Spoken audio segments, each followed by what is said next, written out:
wabarakatuh. Perkenalkan, nama saya Jenal Arifin. Saya mahasiswa Universitas Muhammadiyah Cirebon, Prodi Ilmu Komunikasi semester 4. Pada kesempatan kali ini saya akan memaparkan salah satu tugas dari mata kuliah Public Speaking, yaitu mengenai peran PR di instansi pemerintah maupun di instansi swasta. Kebetulan yang akan saya paparkan kali ini adalah peran PR di instansi pemerintahan, yaitu tepatnya di Dinas Pemuda Olahraga dan Pariwisata. Di Surapan, Kabupaten Kuningan, pada saat ini sedang menyiapkan strategi pemulihan pariwisata melalui adaptasi kebiasaan baru atau AKB. Nah, latar belakangnya wabah pandemi COVID-19 yang terjadi awal tahun 2020 ternyata membawa dampak yang signifikan terhadap semua sektor, tidak lepas sektor kepariwisataan, di mana banyak tempat-tempat wisata, baik objek wisata, hotel maupun rumah makan dan fasilitas pendukung kewisata lainnya itu ditutup dengan batas waktu yang tidak ditentukan.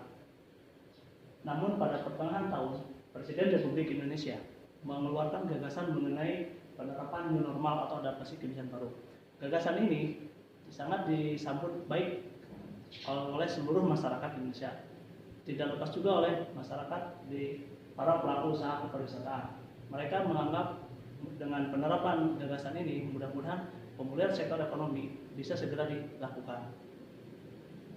Nah, gagasan Presiden Republik Indonesia itu telah ditindaklanjuti oleh Kementerian Pariwisata dan Ekonomi Kreatif, di mana mereka membuat konsep mengenai implementasi keadaan new normal pada kepariwisataan, di mana konsep yang diusung oleh Kementerian Parekraf adalah Cleanliness, Health and Safety. Cleanliness maksudnya adalah bahwa sarana kepariwisataan itu harus selalu dalam keadaan bersih dan higienis. Healthy, di sini konsep ini adalah menjamin bahwa pelaku usaha pariwisata dan pengunjung mereka selalu menerapkan atau selalu memakai protokol kesehatan. Yang terakhir adalah safety. Nah, dengan adanya sarana yang selalu higienis, terus pelaku usaha selalu menerapkan protokol kesehatan, diharapkan pariwisata akan memberikan rasa aman dan nyaman. Nah, konsep ini ternyata telah disepakati oleh pelaku industri pariwisata dan aircraft, di mana mereka akan menjalankan usahanya dengan mengacu pada protokol kenormalan baru. Nah, protokol kenormalan baru itu apa sih sebenarnya? Nah, protokol kenormalan baru di lingkup kepariwisataan yaitu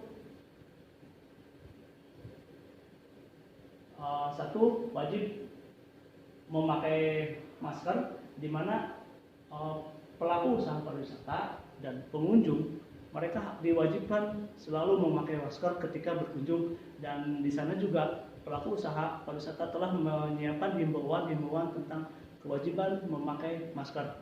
Yang berikutnya yaitu mencuci tangan. Nah, ini merupakan kewajiban dari pelaku usaha pariwisata. Mereka harus menyiapkan tempat-tempat untuk mencuci tangan di lokasi. Yang terakhir yaitu kenormalan adalah menjaga jarak. Nah, ini wajib dilakukan oleh pengunjung, di mana mereka harus menjaga jarak antara pengunjung. Nah, itu adalah protokol kenormalan baru di dunia pariwisata. Nah, dengan adanya gagasan, dengan adanya konsep dari kementerian, maka Kabupaten Kuningan, khususnya di Surapan Kabupaten, mereka telah menyiapkan dalam rangka pemulihan melalui AKB. Nah, melalui apa gitu? Nah, ini pemulihannya adalah melalui strategi pemulihan sektor kepariwisataan. Melalui apa? Melalui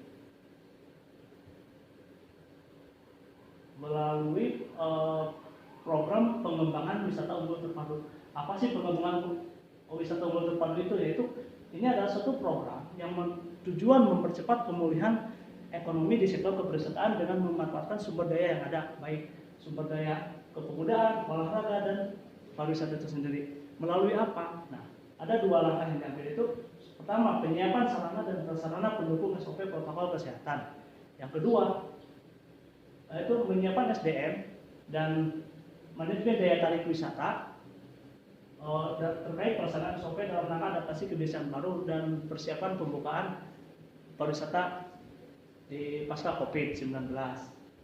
Nah, strategi ini disusun melalui langkah-langkah seperti apa? Nah, ini adalah langkah-langkah dalam strategi. Yang pertama adalah penetapan alur penerimaan wisatawan, di mana pada sistem ini itu lebih dititik beratkan kepada informasi dan manajemen pengunjung, di mana akan diberlakukan pembatasan jumlah pengunjung dan adanya edukasi mengenai cara-cara pencegahan COVID-19 di lokasi wisata.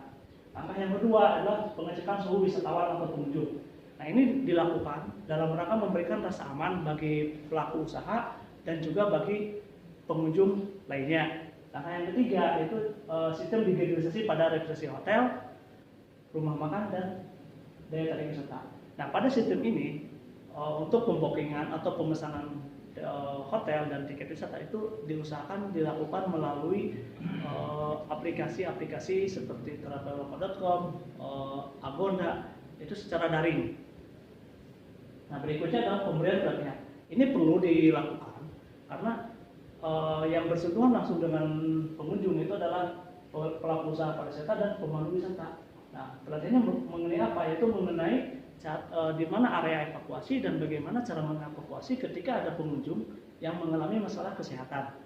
Nah, langkah yang terakhir adalah program in-city. Maksudnya adalah kita akan membuat satu program promosi mengenai keberwisataan terhadap wisatawan-wisatawan lokal atau domestik, dengan harapan mereka akan tertarik untuk berwisata di daerahnya masing-masing. Nah, program ini juga bertujuan supaya penyebaran COVID-19 itu juga bisa diminimalisir karena pergerakan atau aktivitas wisatawan terpantau. Nah, ini adalah strategi yang dilaksanakan. Dari strategi ini tentu perlu adanya langkah-langkah yang diambil. Nah, langkah-langkah yang diambil dalam rangka memasuki AKB untuk menuju wisata unggul terpadu, yaitu pertama melalui kegiatan sosialisasi. Nah, sosialisasi ini dilakukan melalui terhadap para pelaku usaha pariwisata, baik DTW, hotel, maupun fasilitas pendukung lainnya. Nah, setelah sosialisasi dilakukan, tahap berikutnya adalah publikasi. Publikasinya melalui apa?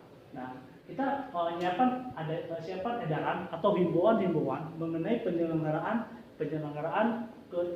kepariwisataan. Nah, setelah adanya sosialisasi, setelah adanya publikasi, langkah terakhir yaitu kita pelaksanaan. Nah, pelaksanaan di sini yang kita lakukan adalah pembukaan, tapi tidak semuanya, tetapi secara bertahap. Nah, setelah pembukaan selesai secara bertahap, kita juga tidak lepas. Ada satu lagi yang harus kita lakukan, yaitu melakukan monitoring dan evaluasi. Nah, monitoring dan evaluasi ini kita lakukan dalam rangka memastikan bahwa semua pelaku usaha pariwisata, semua pengunjung itu selalu mematuhi protokol-protokol kesehatan dan sarana kesehatan juga selalu tersedia. Nah, itulah langkah-langkah yang diambil dalam rangka memasuki AKB dalam rangka menciptakan wisata unggul terpadu di Kabupaten Kuningan. Nah, demikian yang bisa saya sampaikan. Assalamualaikum warahmatullahi wabarakatuh.